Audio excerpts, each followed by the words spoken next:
Okay, तो ये चीज़ शायद आपके भी दिमाग में आई होगी। चीज़ या विचार, थॉट, जो कुछ भी कह लो इसे, जो मेरे दिमाग में आया क्योंकि मैं ऐसे ही फालतू बैठा रहता हूँ, मेरे पास करने को कोई काम नहीं है, जिस वजह से कुछ भी मेरे दिमाग में आता रहता है जो नहीं आना चाहिए फ़िलहाल तो।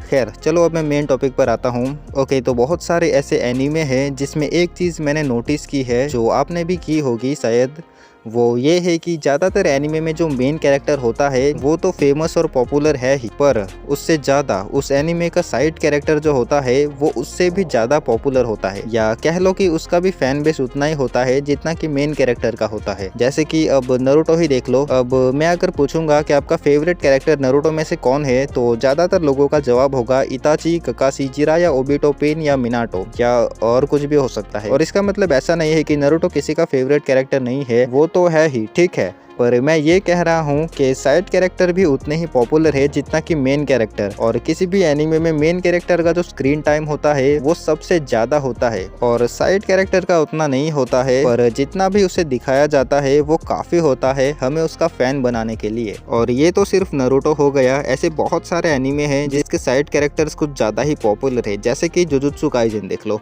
अब इसमें तो कुछ बोलने लायक है भी नहीं, मुझे पता है ज़्यादातर लोगों का फेवरेट कैरेक्टर गोजो होगा, या सुकुना, या फिर नाना में भी हो सकता है, क्योंकि इन्हें भाई बनाया ही ऐसा गया है कि मेन कैरेक्टर आपको याद भी नहीं रहेगा। और आपका जेजेके में से कौन सा फेवरेट कैरेक्टर है ये बता सकते हो। और टोक्यो रिवेंजर जिन्होंने भी देखा है उनको पता होगा उसका मेन कैरेक्टर और साइड कैरेक्टर 100 में से सिर्फ 10% होंगे जिन्हें ताकेमिची पसंद होगा। और इस एनिमे का जो मेन कैरेक्टर है उसके सिर्फ 2 ही काम है, रोना और मार खाना। और मैं दावे के साथ कह सकता हूँ कि किसी भी एनिमे के मेन कैरेक्टर ने इतना मार नहीं खाया होगा जितना कि ताकेमिची ने खाया है। और चेंसो मैन में भी माकीमा, वो क्यों पॉपुलर है उसके 1-2 रीज़न है, पर शायद चेंसो मैन का तो देंजी ही मोस्ट पॉपुलर होगा। और अटैक ऑन टाइटन्स के फैंस को भी पता होगा कि लेवी का भी फैन बेस बहुत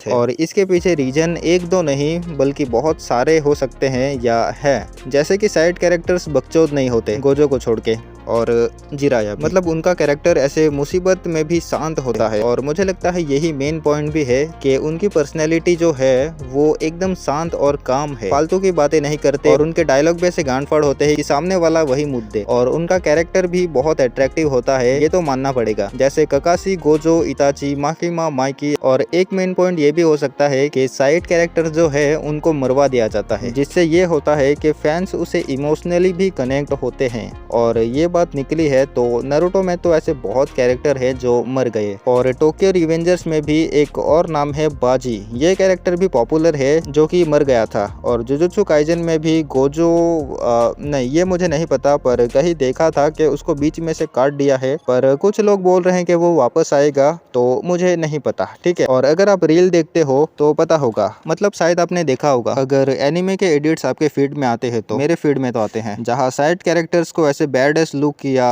एंट्री, जैसे कि मुजान की एंट्री बहुत बार देखी है मैंने, और यूता की भी कई बार आती है। नारुतो में से भी ओबिटो, इताची, इनका पास्ट, मतलब कुछ ऐसी चीजें होती है जिन्हें देख के आप इमोशनल भी हो सकते हैं। और ब्लीच से एजेन की तो भाई साहब बहुत ही खतरनाक से एडिट होते हैं। तो बस इतना है, और आपके क्या थॉट्स हैं इस बारे में वो आप कमेंट में बता सकते हो। तब तक के लिए मिलते हैं नेक्स्ट वीडियो।